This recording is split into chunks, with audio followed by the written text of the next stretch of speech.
Good morning, Technosphere. I haven't done this for ages. I missed you. I didn't. That's a lie. I didn't do it because I didn't feel like it, because I felt too fucked up and mental, and I was too depressed to communicate with the human race, even via the internet.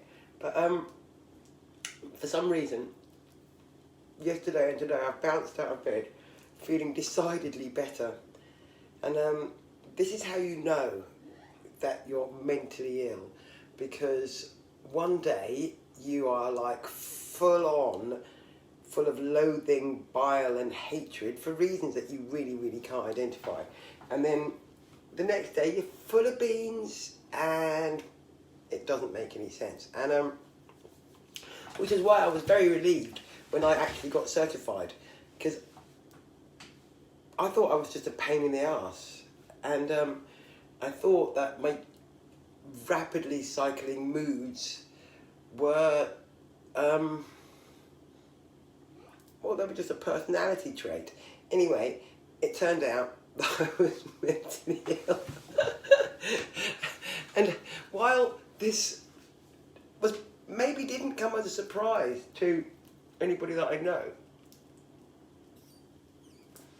it was actually very reassuring for me, and because it made me realise that the space of my mind that is not a very comfortable or predictable place to be was uncomfortable and unpredictable for a reason, and the reason being that I was mental. Anyway, so I'm back doing my morning musings, and bizarrely, I'm actually up at 8 o'clock, and I'm thinking that maybe some of the people I know who go to work might want to listen to me crapping on of a morning. So I'm inspired by my friend who did this live streamy thing in a much more organised way than I did, and they had sections to their show, and I thought, ooh, sections, that's a good idea. And so I'm going to copy them. Kay Cole is my friend, and you can see my friend Kay Cole every Sunday at 8 o'clock. She's fab. She's just fab. She doesn't do politics, and which is such a relief, because it's also full of shit. Unlike her, unlike Kay Cole, I do politics, and sometimes I regret it, and I wish that I didn't, because it's never ever a good thing, and it never ever makes me feel happy, or it doesn't make me feel anything except shit, to tell you the truth. But I got this idea that we're supposed to keep an eye on the Good Morning Jeff page. I don't know you, you don't know me. This is my Facebook friend. Well, for what it's worth. So I've got this bizarre idea that one ought to keep an eye on what is going on in the world. Obviously, this is mitigated by the knowledge that every bit of information that we have is a lie, and so even if you do try to find out what's going on, you have to bear in mind that you're being lied to, and then you have to fact check the facts that you are ingesting, and then you have to check the funding behind the facting of the facts. But anyway, I'm just going through the motions because I was kind of raised in the 70s, and watching the news was what grown-ups did. So now that I'm one of the grown-ups, I feel like, yeah, you know, I've got to do the 21st century version of watching the news. And for me, the 21st century version of watching the news is kind of skimming over the papers because I really hate it. I despise seeing the faces of those fools, and it just upsets me. So, because I've been inspired by my friend, I'm going to have my morning musings divided into sections, and my friend had little cards that she holds up saying the names of the sections. I don't have those. But my first section, where I'm going to look at the news every day, briefly, is going to be called "What the fuck is going on?" And maybe I'll just call it "What the fuck." What do you think? If anyone's got an opinion, I would be grateful to hear it. Oh look, Jeff Page has got something to say. He says, I don't know what he says, because when you press the see more thing, nothing happens. Dear, oh dear, I don't know. Anyway, he says something. So, this morning, I am going to introduce, for the very first time, What the Fuck? My new section, in which I will skim read the papers and see if looking at the papers enlightens me at all as to what the fuck is going on. I'm not feeling particularly positive on this one, but let's give it a go. So, the Tripograph is leading with "Lockdown may cause 2,000 extra deaths." Official report reveals... Oh, Jeff is telling me that we are only responsible for us, the individual, not our society, or stopping the spread of a bout of seasonal flu. Yes, Jeff, what the fuck ever. Crack on, mate. Lockdown may cause 2,000 extra deaths. Official report reveals possible costs of measures to protect against pandemic. Well, that's not news, is it? I mean, I was nearly an extra death, and believe me, I haven't had COVID. Well, I might have had COVID, actually. But I haven't been tested because there's no testing. And so I think several people in my house had COVID, but we all recovered. And none of us appear to have any, extra sort of impact. But then we might not have had COVID because we haven't been tested. So we will never know. But we weren't the extra deaths. Anyway, there's going to be more domestic violence, more suicide, blah, blah, blah, blah, no shit. Sherlock. And then they've got a picture of Princess Beatrice and her new husband. Well, that's all very nice, isn't it? And there's going to be an extradition treaty with Hong Kong, who... that might be important. I can't be asked to read about it. Weight loss surgery drive to tackle obesity. Are we scared of obesity again now? Is obesity the thing? Tory backers to miss out on peerages. They're not going to miss out on the peerage. What it says, and when you actually read it, is that they're not going to get the peerage this time round. They might get it next time, which is probably going to be in the summer or something. The poshies had their secret garden wedding. Prince Andrew had to hide because he's a nonce. We're in the Daily Fail now. There's a backlog of passport applications as the great British public tries to go on holiday. Because nobody is intelligent enough to realise that you don't apply for your passport just before you go on holiday. You apply for your passport as a piece of ID that you have to have, regardless of whether you're going on holiday or not. So, fuck that. The Guardian.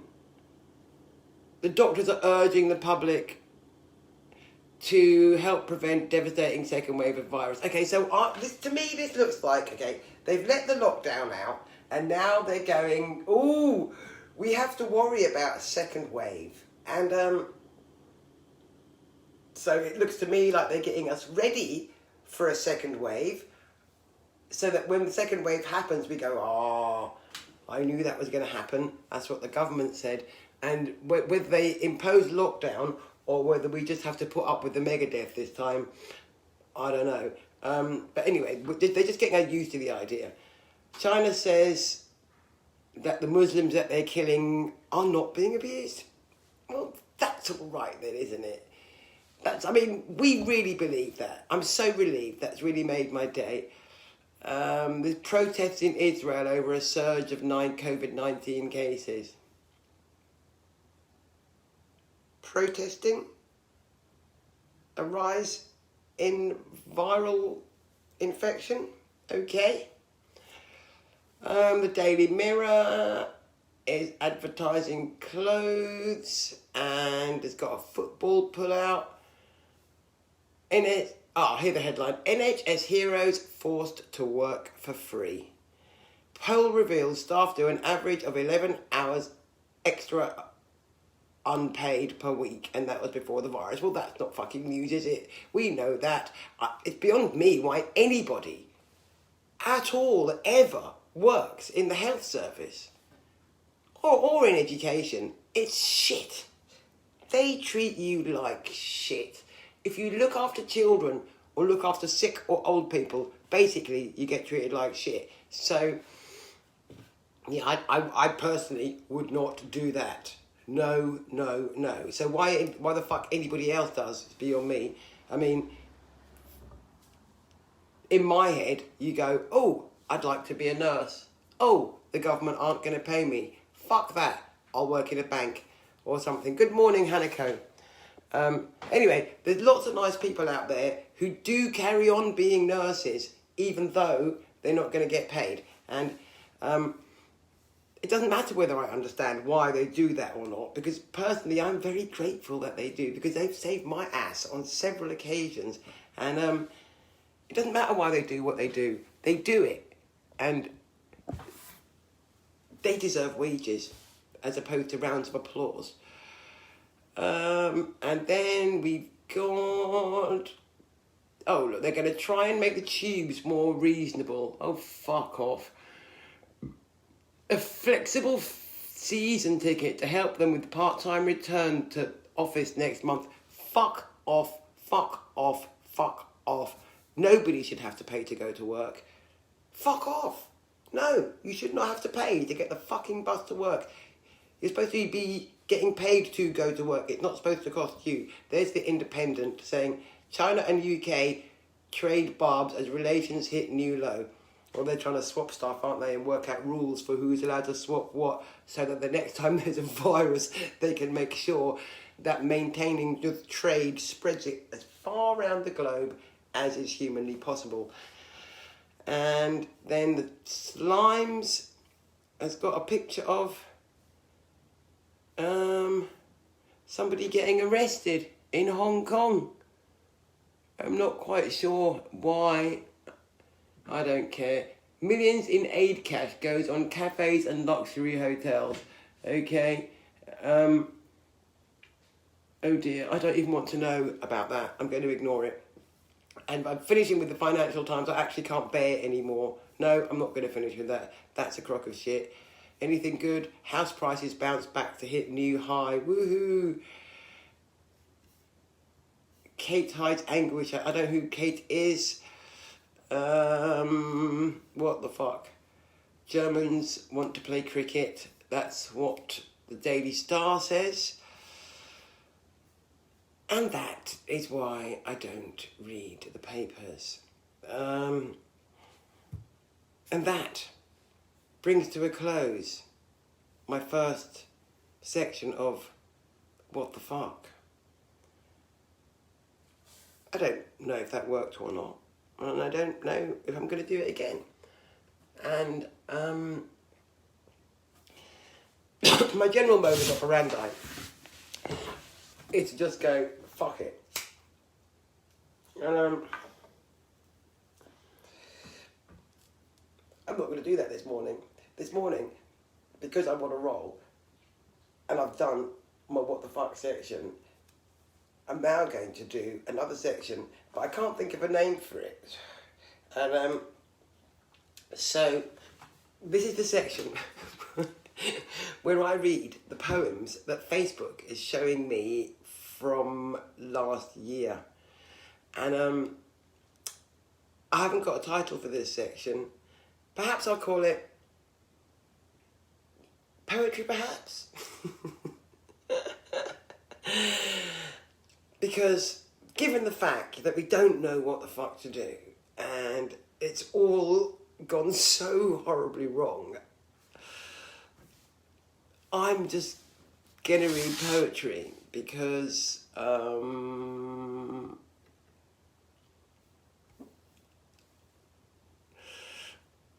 the world's ending and I don't know what to say. So I've got a few poems here. Let's have a look. This one's called Do You Think What? This one's for the stupid people. Die.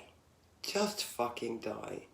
For the cat offers and the sheeple wake up to the fucking lie. This one is for all of you who cannot distinguish lie from true. This one is for everyone. You just cannot be that dumb. Did you like that? Do you want another one? No responses. That's because there's nobody there. I'm going to read another one. This is called Idiotville. Shallow understanding leads to narrow points of view, providing strict conclusions that cannot encompass new information, will not give due consideration to anything other than that which is known, anything other than the limits it owns, shy of expanding the knowledge that's based on institutionalising the whole human race. God, I'm a depressing bastard, aren't I? Okay, there's one more, and I'm going to read that in the hope that it's a bit cheerier, and then I'll fuck off and leave you to get on with your day and post this on YouTube and maybe come back and do it in the morning, if I get up. This is called The Top of My Voice. If I could keep my mouth shut, I wouldn't lose so many friends. If I could nod and shut up, I would no doubts have means and ends. But I will always just say what I think and how I feel. Open to discussion, I can't help but seek a real communication where ideas are shared from mind to mind. An investigative conclusion from which all parties seek to find a broader, deeper point of view, possibilities of every hue, till we leave certainty's roguish tide, potentials that will always hide. Turning it to expose doubts, examine what we are about, put the flags down, lower the bridge, take the opportunities that are missing and are the chances we have lost, the fences we are sitting for which we all pay heavy cost and from which there can be no escape, till we take courage and stay awake to the nefarious means that hold us in fear and isolation. Take on the all-embracing everything. Get out of our little nations. Get out of our little clubs. Get the lies out from our minds. They were not taught to us with love. For true love has no caveats. It has no time for the craven. It has no space for hard hearts that would close down doors to make a haven. Open hearts and open minds, open lives will redefine or just rub out the borders of our truth.